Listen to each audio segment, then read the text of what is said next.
a lot of entrepreneurs are hands-on. They want to be with their team every single day. Why don't you do that? Because I don't like to be babysitted myself. So I just try to hire people that are partially good at what to do, but more so want to learn, have an attitude to learn, are not afraid of making mistakes, and that just want to do something good in the world. That is awesome.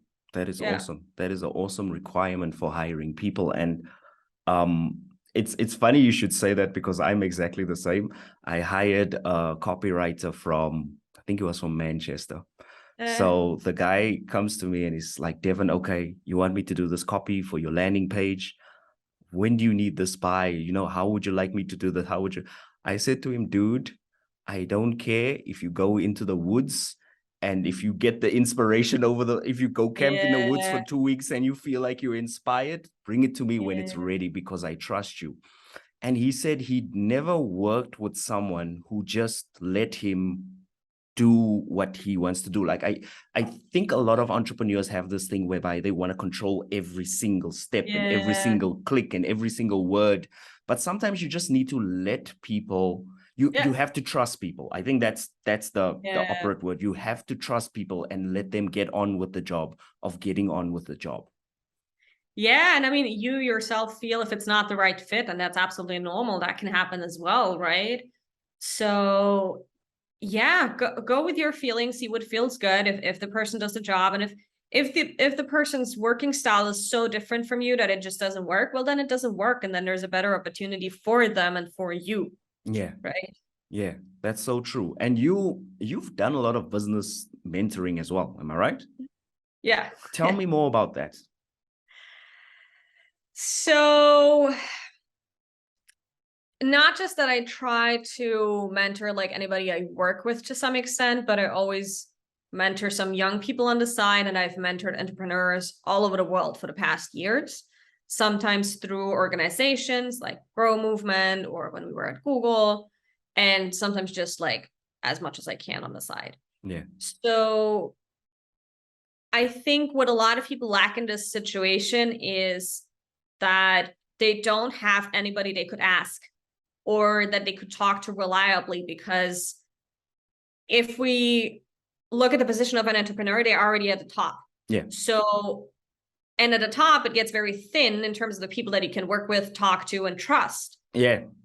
Or learn from. Like it's very hard to find people to learn from. Yeah. Yeah. And so a lot of entrepreneurs fall into this trap of like, okay, I'll just work harder, just work more, or I'll just do more myself, right?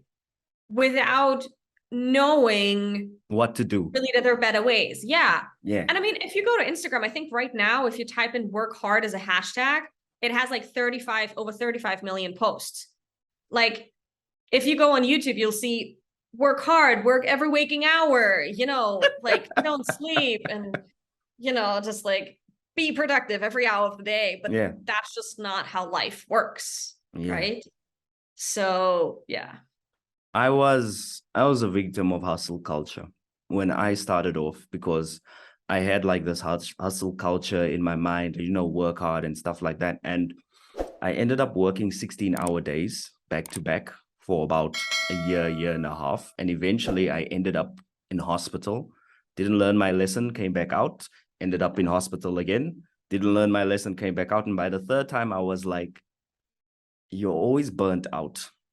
Yeah, something's wrong. I just couldn't figure out what was the thing. Like, am I not working hard? Do I not deserve this? You know, I've been putting in the hours and stuff like that. And I think a lot of entrepreneurs, they have this mental block whereby the answer is always them and the answer is never external, you know? Like instead of going and just talking to somebody like Pam and asking, how are you doing this? I feel like as entrepreneurs, we always feel like you have the answer. You need to figure all of this out by yourself. And sometimes that can be a very dangerous thing. And only after the third time I went to a hospital and came out and I said, okay, Devon, you've been putting in 16-hour days. Clearly it's not working. You're always tired. You're always grumpy, which is very unusual for me because I'm a happy kind of guy. So I said, let's try something.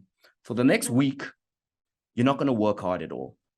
You're going to try and delegate as much as possible. And you're going to put in 2, 3, maybe 10 hours for the entire week. And funnily enough, when I started doing that, the business actually just started growing. Yeah. Yeah. It just like automatically, it just went by itself. And I always liken it to sometimes when you're raising a kid, not that I have a kid myself, but sometimes when you're raising a kid, the kid can walk by itself. All you need to do is just encourage it to walk. And a business is the same thing. Sometimes as a leader, all you have to do is just make sure that the environment is right and the business will grow itself. Hey guys, thank you so much for checking out this interview. I really appreciate it. And if you want to see the full version, you can click on this link over here. You can also contact me and Pamela at the links in the description below. I'll see you next time. Peace.